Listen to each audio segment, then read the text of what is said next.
Alright, so Splatterina showcase.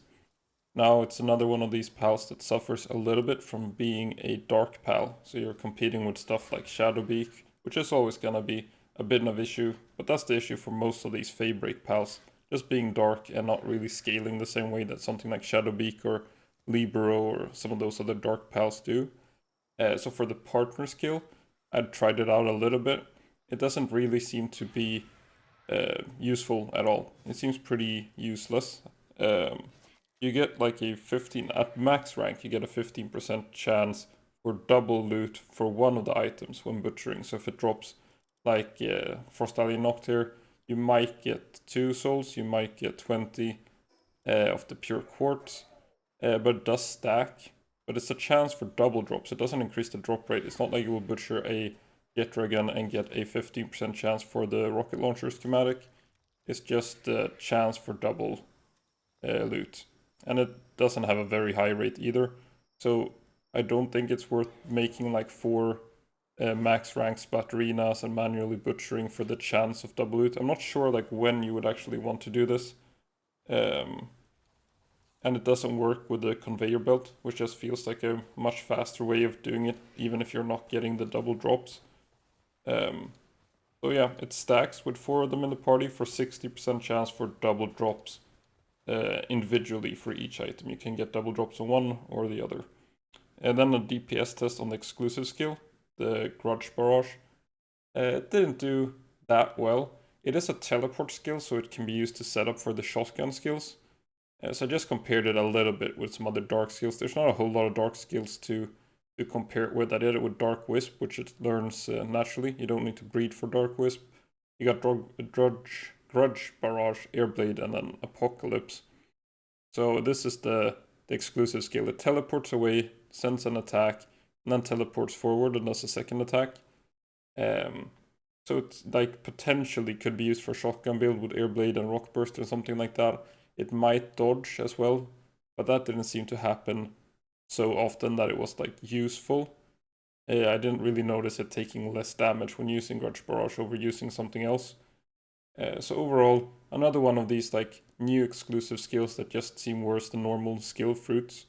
Like just using any super effective skill fruit is better. It's not like Libero where Shadowbeak with the exclusive skill is just so good that it auto wins the fight. So not like super impressed with the exclusive skill itself. I did some tests as well against Saya to see like the build. If I'm using Vampiric on this one just so it can do some tower bosses for the test itself. When you're doing player damage builds, you don't really need Vampiric because you're taking aggro anyway. But I use Vampiric on all these pals when I'm doing the DPS test anyway. So I tried out the Grudge Barrage shotgun build with the Beam Slicer as the super effective dragon attack to go with it. Just having Beam Slicer against Saya seems to be better than mixing in Rock Burst. And also Splatterina wasn't strong enough to really do a good DPS test against Bjorn. The fight was just too short. So doing it against Saya, testing these different builds, you can see she does the teleport, but she still gets hit like during the animation by the Diamond Rain and stuff like that. So she's not like unhittable by skills while doing the teleport. So it's really a very short window. She might like move out of a projectile's path, but most of the time it felt like she got hit anyway. And then once the skill is completed, she still does a little jump back, so it's not like it didn't work super well with the shotgun build. She ends up jumping back and hitting like 2 airblades, 3 airblades instead of hitting all of them. So you can see there the jump back, and then it's like 3 or 4 maybe on that hit. So as like a shotgun skill, it didn't work super well. I think that's mainly due to these short CT skills that they've added. But it's probably better to do just like summoning the pal close to the boss than using these like movement skills now for it. There was a pretty good airblade hit, but I feel like she does that with normal skills anyway. Like it's not like super good anyway to compare it like that. You'll see the different builds that I tried out, but she could do like Saya and Celine with this build solo in less than 2 minutes, which worked out pretty well. So I did some changes. I changed attacks, went back in and tried it with just Dark Wisp, because Dark Wisp had slightly better DPS in the test itself.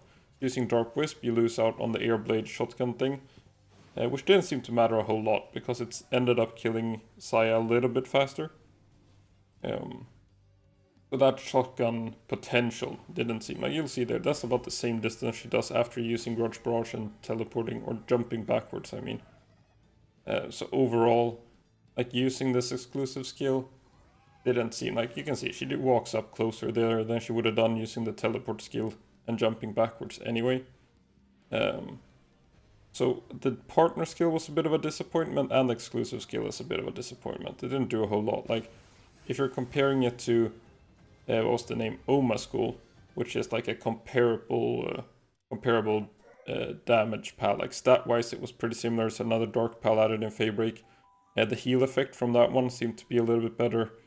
The XP gain when you're leveling seems to do a little bit more.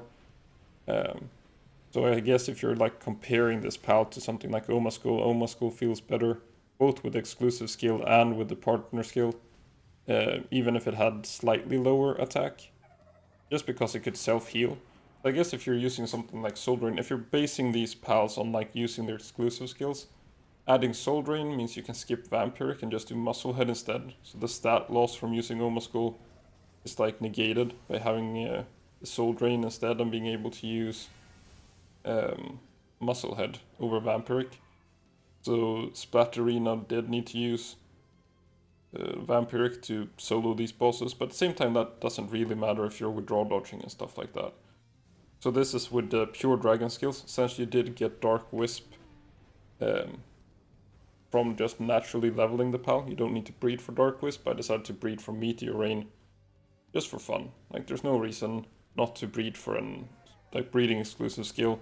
Could have gone for Absolute Frost or Double Blizzard Spike as well if you wanted to fight some like Dragon Pal, but don't think I'll be fighting a Dragon Pal with my Dark Pal.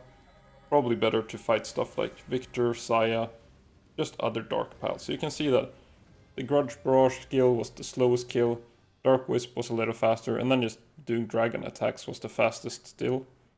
So even if you lose out on the stab, with the super effective it just made up for it, even if those skills were a little bit worse overall on paper. Essentially was able to solo Saya in like less than 2 minutes. I tried to see if she could do hard mode Saya and Selene, but that didn't work out at all. Saya killed her in about a minute. And same thing, here's the like trying to do just regular Bjorn. Got him to about half health before being knocked out. So well, there's other pals that can solo hard mode Bjorn, and Splatterina couldn't solo normal mode Bjorn. And I guess she's also, I did it with Grudge Barrage. She jumps in real close and gets rock bursted. So that's another like downside of using those teleport skills. If they get in too close, they get air bladed or rock bursted or something like that. So this is the test against hard mode Bjorn using player damage as well, and just using Splatterina, letting her do her own thing. So she will teleport in close, which can be a little bit of an issue.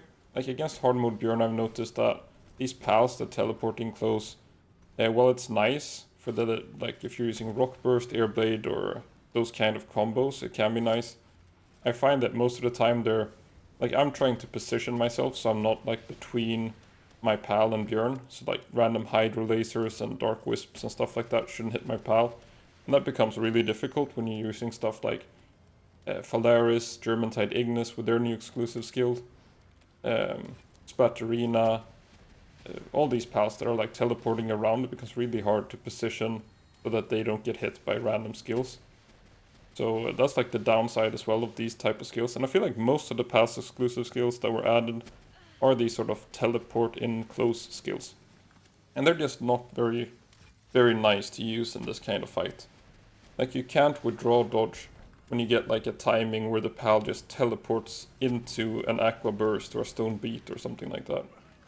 So that's just like a downside of these like teleport skills. You can, if you're fighting something a little bit weaker, yeah sure, teleporting close, get that like a little bit bonus air blade damage or whatever.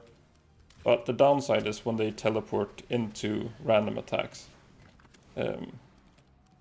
Not great. Like I tried to do hard mode Bjorn with Germantide Ignis, not super related to this video, using the new exclusive skill it has, the slithering snake thing where it like goes in real close.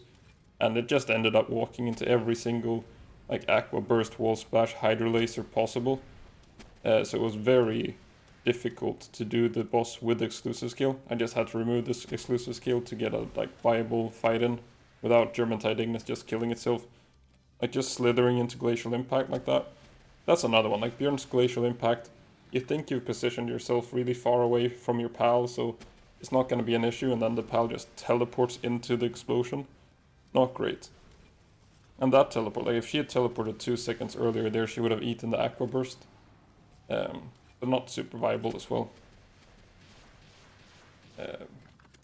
You got that, what is that called again? Frost Talon or something. It's a little bit of a weird one. I think it's still bugged.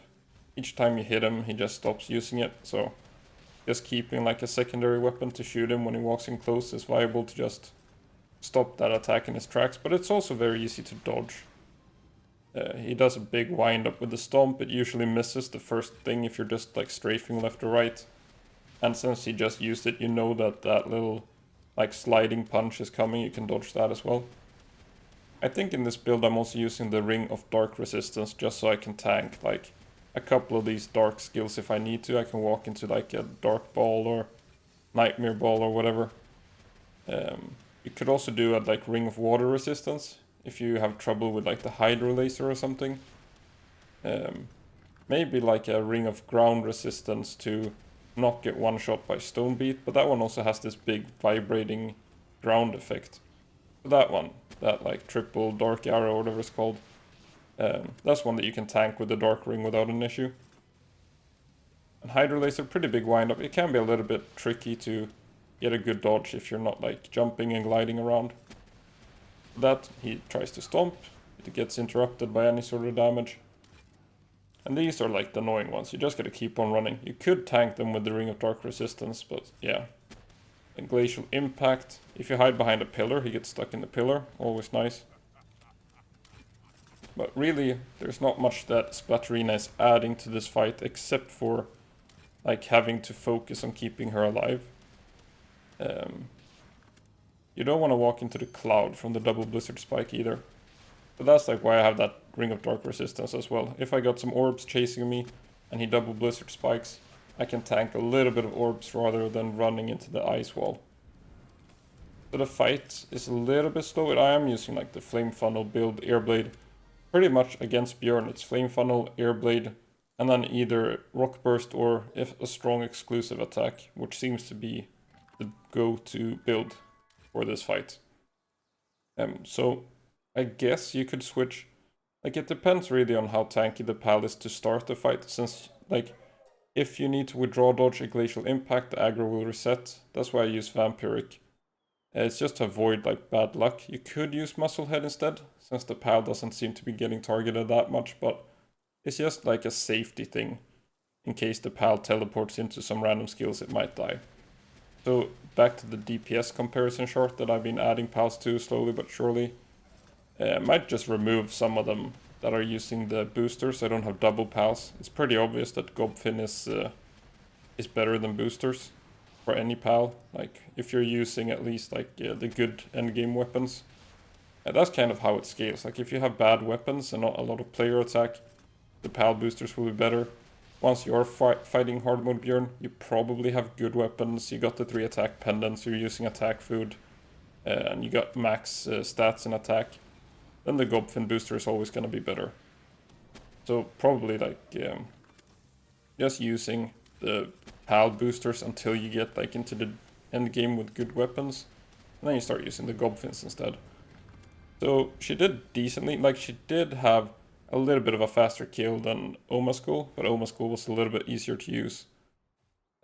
Just because Splatterina does have a higher attack, but I guess if I bred Omaskull to have Musclehead as mentioned instead of Vampiric using Soul Drain, it would outperform Splatterina, according to that chart. But yeah, overall, pretty disappointing partner skill and exclusive skill, but it's still like a fun pal to use. All these teleport skill pals are fun to use. So for now, thanks for watching.